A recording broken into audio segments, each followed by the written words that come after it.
ఏపీలో మంత్రిత్వ శాఖల కేటాయింపుపై ఇవాళ సాయంత్రంలోపు ఒక స్పష్టత రావచ్చని తెలుస్తోంది. నిన్న ముఖ్యమంత్రిగా చంద్రబాబు బాధ్యతలు స్వీకరించాక మంత్రుల శాఖల జాబితా వస్తుందని అంతా ఎదురుచూశారు. కానీ అది జరగలేదు. మరోవైపు కీలక శాఖలు తమ నేతలకంటూ దక్కుతాయంటూ ధీమాగా ఆయా పార్టీల నేతలు, కార్యకర్తలు సోషల్ మీడియాలో పోస్టులు పెడుతున్నారు. ముఖ్యంగా పవన్తో పాటు నారా లోకేష్కు, అలాగే టీడీపీ సీనియర్ నేత అచ్చెన్నాయుడికి ఏ శాఖ దక్కుతుంది అనే దానిపై ఉత్కంఠ నడుస్తోంది. ఏపీ ఎన్నికల్లో వైసీపీ ఘోర పరాజయంపై ఆ పార్టీ చీఫ్ జగన్ వరుస సమీక్షలు చేస్తున్నారు.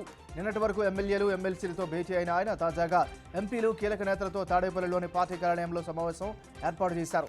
అసెంబ్లీ, పార్లమెంట్లో అనుసరించాల్సిన విధానం, పార్టీ కార్యకర్తలపై జరిగిన దాడులపై సమాలోచనలు చేస్తున్నారు. ఈ భేటీలో లోక్సభ, రాజ్యసభ సభ్యులు సజ్జల రామకృష్ణారెడ్డి పాల్గొన్నారు. కేంద్రంలో మరోసారి చక్రం తిప్పే అవకాశం ఏపీకి వచ్చిందని సీనియర్ రాజకీయ నేత ఉండవల్లి అరుణ్ కుమార్ అభిప్రాయపడ్డారు. ఎప్పటికైనా రాష్ట్రానికి రావాల్సిన నిధులు తీసుకురావాలని డిమాండ్ చేశారు. మోడీ మూడోసారి ప్రధాని కావడమే కూటమి కారణమని తెలిపారు. అందుకే ఏపీకి రావాల్సిన నిధులు కేటాయింపులపై రాజీ పడకుండా తీసుకురావాలని సూచించారు. కొత్తగా బాధ్యతలు చేపట్టిన సీఎం చంద్రబాబు, మంత్రి పవన్ కళ్యాణ్కు ఆయన శుభాకాంక్షలు తెలిపారు. కాళేశ్వరం ప్రాజెక్టు ఆనకట్టలకు సంబంధించిన అంశాలపై జస్టిస్ పీసీ ఘోష్ విచారణ ప్రక్రియ కొనసాగుతుంది. ఈఎన్సీ జనరల్ కార్యాలయంలోని ఇంజనీర్లు నేడు కమిషన్ ముందు హాజరయ్యారు. మేడిగడ్డ, అన్నారం, సుందిల్లా ఆనకట్టలకు సంబంధించి పలు అంశాలపై కమిషన్ విచారణ చేస్తోంది. అవసరమైన అంశాలపై సమాచారాన్ని, వివరాలను సేకరిస్తోంది.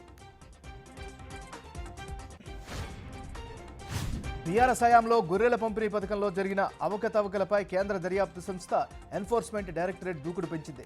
ఈ మేరకు ఇవాళ హైదరాబాద్లోని పశుసంవర్ధక శాఖ కార్యాలయంలో ఈడీ అధికారులు సోదాలు చేపట్టారు.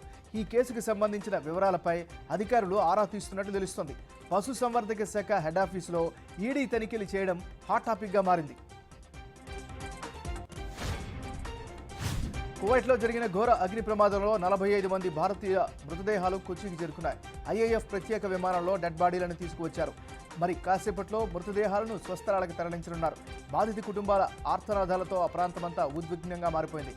కేరళ ముఖ్యమంత్రి పినరయి విజయన్, కేంద్ర మంత్రి సురేష్ గోపి, బీజేపీ రాష్ట్ర అధ్యక్షుడు కె సురేంద్రన్తో పాటు పలువురు నేతలు మృతులకు నివాళులర్పించారు.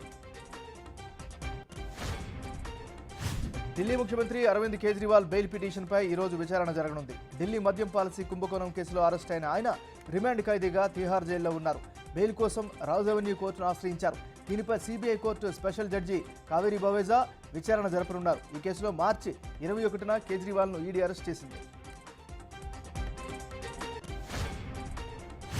నిత్యం కాంట్రవర్సీల్లో నిలిచే బాలీవుడ్ స్టార్ జంట శిల్పా శెట్టి, రాజ్ కుంద్రా వెడకు మరో ఉచ్చు బిగుసుకుంది. తాజాగా ఈ జంటపై చీటింగ్ కేసు నమోదు చేయాలంటూ పోలీసులకు ముంబై కోర్టు ఆదేశాలు జారీ చేసింది. బోగస్ గోల్డ్ స్కీమ్తో తమను మోసం చేశారంటూ ఓ వ్యాపారవేత్త కోర్టును ఆశ్రయించారు. వారు స్థాపించిన సత్యుగ్ గోల్డ్ ప్రైవేట్ లిమిటెడ్ ద్వారా తాను మోసపోయినట్లు సదరు వ్యాపారి పేర్కొన్నాడు. ఈ మేరకు శిల్పా శెట్టి దంపతులపై చర్యలు తీసుకోవాలని కోరారు. వ్యాపారి ఫిర్యాదుపై స్పందించిన ముంబై అదనపు సెషన్స్ న్యాయమూర్తి ఎన్పి మెహతా శిల్పా శెట్టి దంపతులపై చీటింగ్ కేసు నమోదు చేయాలని పోలీసులకు ఆదేశాలు జారీ చేశారు. కేంద్ర ఆర్థిక మంత్రి నిర్మలా సీతారామన్ మరోసారి కేంద్ర బడ్జెట్ను ప్రవేశపెట్టనున్నారు. ఇప్పటికే 6 సార్లు లోక్సభలో ప్రవేశపెట్టిన మహిళా ఆర్థిక మంత్రిగా రికార్డు సృష్టించారు. 7వసారి ఆమె బడ్జెట్ను లోక్సభలో వరుసగా ప్రవేశపెట్టిన ఘనతను కూడా సొంతం చేసుకుంటున్నారు. ఇప్పటి వరకు 6 సార్లు మొరార్జీ బడ్జెట్ను ప్రవేశపెట్టారు.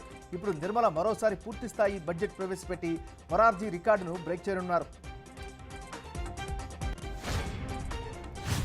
ఇటలీలోని అపూలియా ప్రాంతంలో G7 సదస్సు జరుగుతోంది. ఈ అంతర్జాతీయ సదస్సులో తన వ్యవహార శైలితో అమెరికా అధ్యక్షుడు జో బైడెన్ మరోసారి వార్తల్లో నిలిచారు. G7కి వచ్చిన నేతలంతా గ్రూప్ ఫోటోకు పోజిచ్చారు. ఆ సమయంలో బైడెన్ మాత్రం నేతలు ఉన్నవైపు కాకుండా మరోవైపు తిరిగి ఎవరి కోసమో వెతుకుతున్నట్లుగా ముందుకు వెళ్లారు. దీంతో ఇటలీ ప్రధాని జార్జియా మెలోనీ వెళ్లి ఆయన తీసుకొచ్చారు. ప్రస్తుతం ఈ వీడియో నెట్టింట వైరల్ అవుతోంది.